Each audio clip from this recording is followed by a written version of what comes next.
Final call ఆ సమస్య కూడా ఉంది. రైట్. తర్వాత సార్ ఈ ఇందాక మనం మాట్లాడుకున్నాం ఆస్తులు ప్రకటన అఫిడవిట్లు నామినేషన్లో మనకి 2 తెలుగు రాష్ట్రాల్లో ఇప్పటివరకు కొండా విశ్వేశ్వరరెడ్డి గారు అత్యధికంగా 4,700 కోట్ల రూపాయలు వారి ఆస్తులు చూపించారు. పెమ్మసాని చంద్రశేఖర్ గారు 5,000 కోట్ల పైచిలకు 1,000 కోట్ల రూపాయల అప్పులు కూడా చూపించారు ఆయన. అయితే ఈ ఇద్దరిలో ఇప్పుడు పెమ్మసాని గారే ముందరున్నట్టు లెక్క.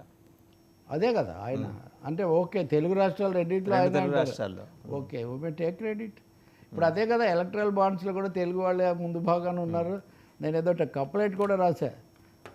సో ఓట్లు వేసే వాళ్ళకేమో పాటలు పైన ఉన్న అభ్యర్థులకేమో నోట్లు అన్నట్టుగా అదో పెద్ద ఇదిగా మారింది వాస్తవంగా. ఇక ఇద్దరు రమేష్లకి చిరంజీవి గారు ఓపెన్ సపోర్ట్. దీని మీద సజ్జల గారి రియాక్షన్ నిన్న 2 చూశారు మీరు. చిన్నగా ఈరోజు చిన్న కప్లెట్ దీని మీద నేను ఒకటి రాశాను.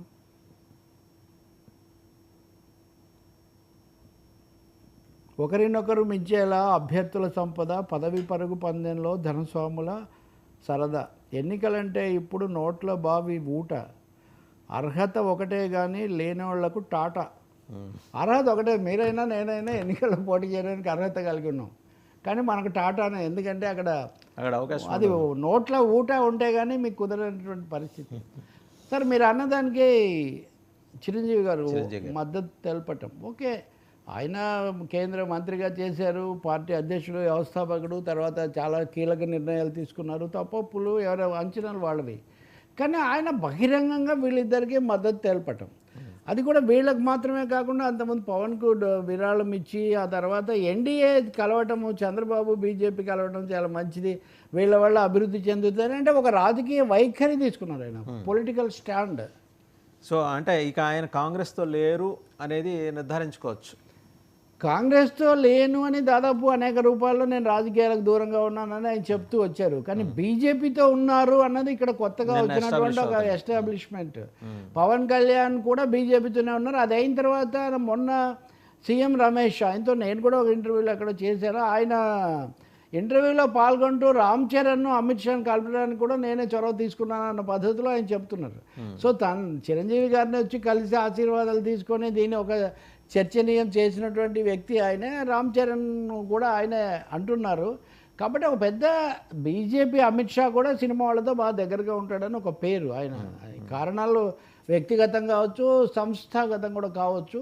ఏదైనా ఇక్కడ 2 ప్రశ్నలు అండి. దీని మీద వైసీపీ వాళ్ళు విరుచుకుపడి ఎప్పటిలాగా చిరంజీవిని అది ఇది అంటే నేనేమో అదేమన్నా ఆయన రాజకీయ అభిప్రాయాలు ఆయనవే, ఆయన బీజేపీ కావాలని ఆయన కోరుకోవచ్చు, కానీ దానికి లాజిక్ అంటూ తెచ్చిన తర్వాత దాన్ని ప్రశ్నించే ఆ పరిస్థితి వస్తుంది. ఏపీకి ఏం చేశారు మీరు, ప్రత్యేకించి అంత ఎలా చేస్తారు. అలాగే కొంతమంది అంటున్నట్టుగా మీరు కాంగ్రెస్తో పూర్తిగా రాజకీయంగా ఎలాంటి స్పష్టత ఇవ్వకుండానే బీజేపీ అంటే మీరు మారినట్టు ఇట్లాంటివి అన్నారు. అది కూడా వదిలేయచ్చు.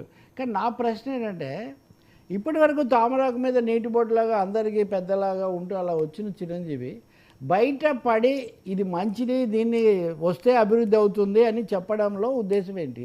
అలా చెప్పడము ఆయన కావాలని భావించారా? రెండవది తను బయట పడటం అనేది పవన్ కళ్యాణ్ యొక్క భవిష్యత్తుకు, ఆయన గెలవడానికి, అలాగే ఎన్డీఏ నిలదొక్కోవడానికి అవసరము, అగత్యం అని భావించారా? ఏమీ లేకుండా ఇప్పుడు భౌతిక పరిస్థితిలో ఏదో ఒక మార్పు రాకపోతే చాలా జాగ్రత్తగా ఉంటుంది చిరంజీవి. మామూలుగా వివాదాలు వీలైనంత వరకు సైడ్స్ తీసుకోకుండా అందరికీ. కాబట్టి ఇక్కడ పరిస్థితి అంత సులభంగా లేదు, నేను కూడా రంగంలోకి వచ్చి ఇటువైపు ఉన్నాననే మెసేజ్, సంకేతం పంపడం అవసరమని చిరంజీవి భావించి ఉండాలి.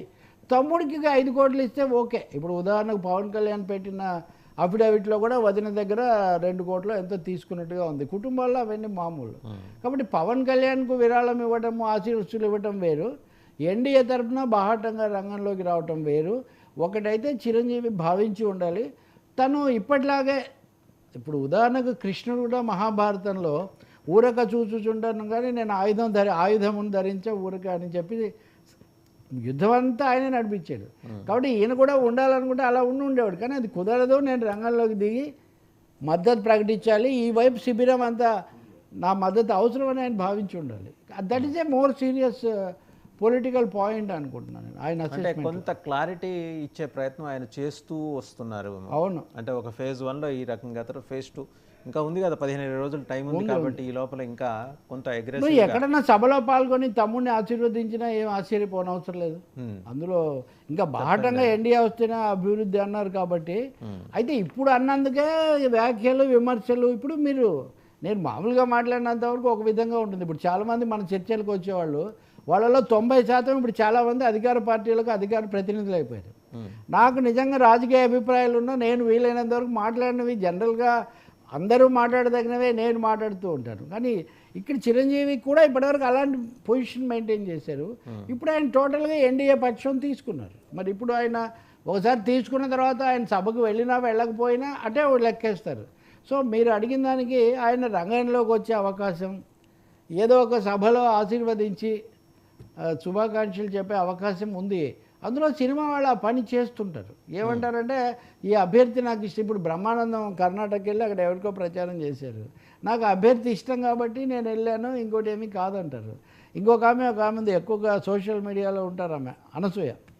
నేను ఎవరి ప్రచారం చేయడానికి నేను సిద్ధంగా ఉన్నానని పార్టీ ఈ విషయాలు ఏం చెప్పకుండా ఒక ప్రకటన చేశారు. Of course I'm not comparing Chiranjeevi with anybody, but film వరల్డ్లో ఉండేది.